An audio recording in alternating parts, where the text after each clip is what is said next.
This is Lisa from Mobile Tech Review, and good times for gamers on a tight budget. Often people ask me, what gaming laptop can I get that's well under $1,000? And I say, there's just not a lot for name brand laptops that you recognize. Well, happily, Acer with their Nitro 5 is an exception to that rule, and it's $799 for the model we have with a 8th Gen Core i5 inside, NVIDIA GTX 1050 Ti 15.6-inch chassis. And right now, if you're in the United States for back to school, it's even on sale for $750. You can get with a little bit more powerful configuration if you want a Core i7, for example, and you're still just barely under $1,000 for that one too. We're going to look at it now. So the Nitro 5 is that magic affordable gaming laptop. And the build quality isn't bad. Of course, you're not going to get like snazzy metal on the outsides and all that sort of thing. It's built with plastics, and you got a nice little brushed metal finish lid on it. It's not bad looking. There's some flex, but not really a lot. You don't pick it up and say, oh, cheeseball budget. It's fine, actually. It's not bad at all. The looks on it are, relatively speaking, a little mix of understated plus boy racer, because you have those little red accents going on and the red lettering on the keyboard, but it's not too flashy, it's not too embarrassing, the grills are not wildly embellished. Acer's really been killing it with gaming laptops the last several years when they decided they were going to get serious about the gaming laptop market, and we've reviewed the Predator line, which is a higher-end line before, and it's done well. In fact, we have one in-house that gets used for gaming every night and is still holding up after a couple of years, and they still have their higher-end line too. We have the Acer Predator, Helios Predator 17-inch in with a Core i9 for review as well. So they run the gamut of that. They have peripherals, they have mice, they have headsets, they're really kind of into that, and they're doing a good job with it. The display on this, like all budget gaming laptops, is not going to be super wide gamut or anything like that. It's pretty average among the competition in the around $1,000 price ranges. It's 1920 by 1080 matte IPS display, non-touch, and that's pretty typical for gaming laptops, and that resolution matches its gaming capabilities pretty well. The gamma on it is substandard compared to a $1,000 Ultrabook, but you're paying the extra money for the more powerful internals here, so they have to cut corners somewhere. It's not a bad display to look at. The contrast is pretty decent. It's an LG panel, but for those of you who are thinking about a cheap way to get into video editing and photo editing where you really care about having a wider gamut and accurate colors and all that sort of thing, color accuracy not bad, full gamut of color representation not there so much. So inside you have an Intel 8th generation Core i5-8300H. A little confusing for the 45-watt gaming and mobile workstation CPU line this time. If you go with the Core i5, it still has 4 cores, as did last generations, but if you go with the Core i7, it has 6 cores. So this is also available with the Core i7-8750H, and those configurations typically run closer to $1,000. So you're running into Dell G7 territory there, and the pricing is almost the same for what you get with the Dell. With the Dell, you're going to get an NVIDIA GTX 1060 Max-Q, though. That's a little bit more powerful. So if you're looking for the budget, the $750, the $800, the Acer is a stronger alternative, whereas a kind of toss-up when you go up, food and shame. So this has 2 RAM slots for a maximum of 32 gigs of DDR4 RAM. Our $750 to $799 model has 8 gigs of RAM in single channel because there's one 8 gig module. So that means you could just go out and buy another 8 gig module and go to 16 in dual channel. So that's good. You don't have to throw any RAM away to do that. It has an M.2 SSD for the boot drive, and in fact it's an NVMe SSD, not the world's fastest for NVMe, but pretty quick. It's Intel. It's 256 gig. But there's no hard drive pre-installed. There is a hard drive bay with an easy access door, and there's also an easy access RAM door too. But you're going to have to go and probably get your own hard drive and throw it in, or buy a configuration that comes with a 1 terabyte hard drive alternatively. I guess they figure, you can pick up a 2.5-inch 1 terabyte hard drive pretty cheap and throw it in there. But if you are buying this for gaming, games take up 40 to 60 gigs a piece. You're going to run out of room on an internal SSD. So that's one of the gotchas with this configuration. Surprisingly, it has a higher-end Intel Wi-Fi card than we usually see. This is the 9560, which is gigabit Wi-Fi. Nice. Don't know why they did it. Port selection is pretty good. You can see the list on screen here. We do have gigabit Ethernet. We do have an SD card slot. They're still doing a mix of USB 2.0 and 3.0 ports. Why at this point, I don't know. You do have USB-C. It's Gen 1 here, just one of those. You're not going to get Thunderbolt 3 at this price, which is fair. The keyboard on this is backlit in red. No RGB backlit for you in this price range again. And it's a fine keyboard. It's not bad. It's decent travel, but the keys feel a little soft, a little bit mushy. I'd like a little bit more firmness and bounce back when I'm typing. It's not horrible. It's something you can get used to. It's decent.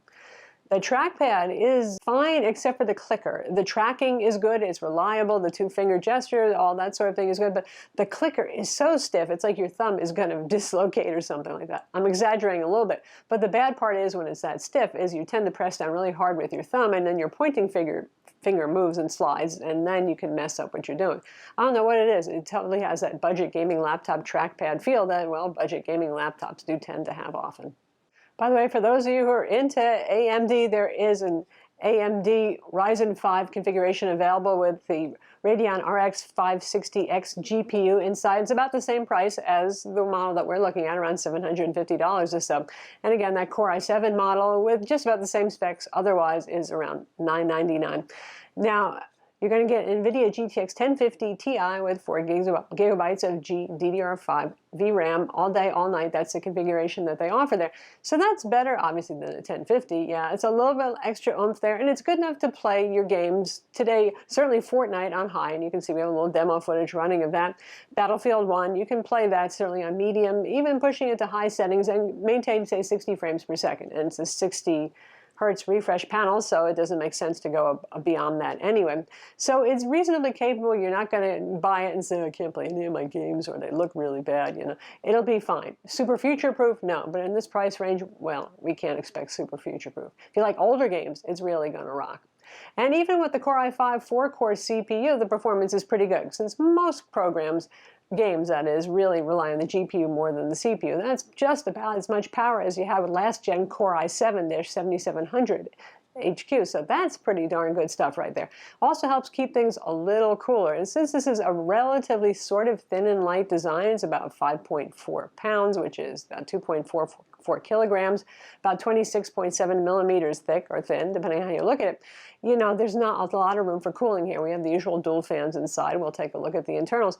Noise on this, if you're just using this for productivity or streaming video, you will not probably hear the fans. They'll probably be spinning very slowly, but you're not going to hear much sound at all from them.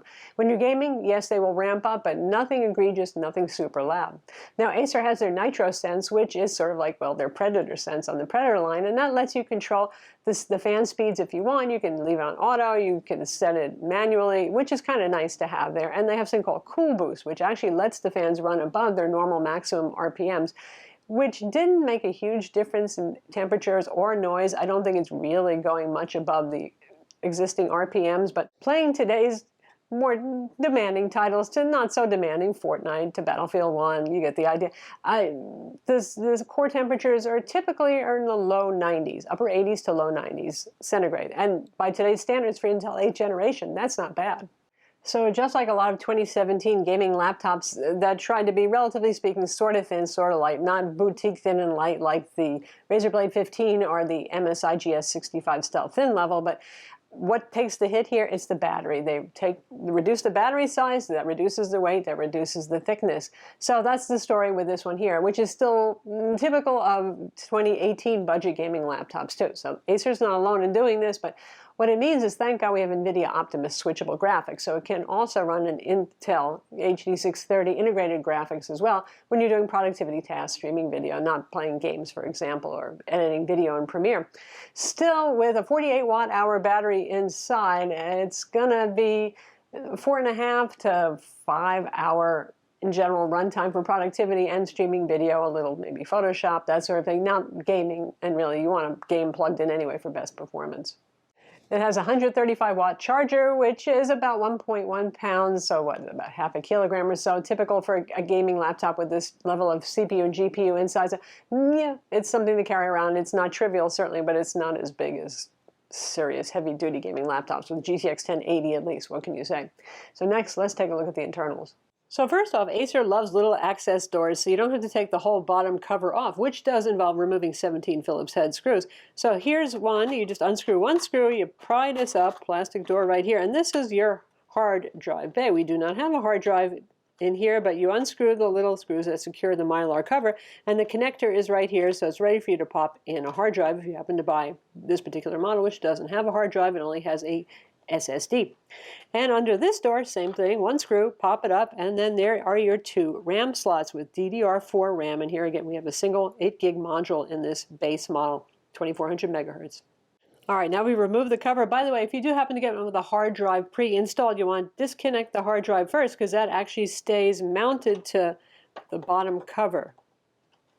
So here's our battery right here. There are 2 fans in a side-by-side configuration versus being spread out with the heat sinks in the middle. It doesn't really matter. They both work pretty well, especially here we're not talking about a super-duper amount of heat given the GPU that's inside. And here is our heat sink for the CPU and the GPU.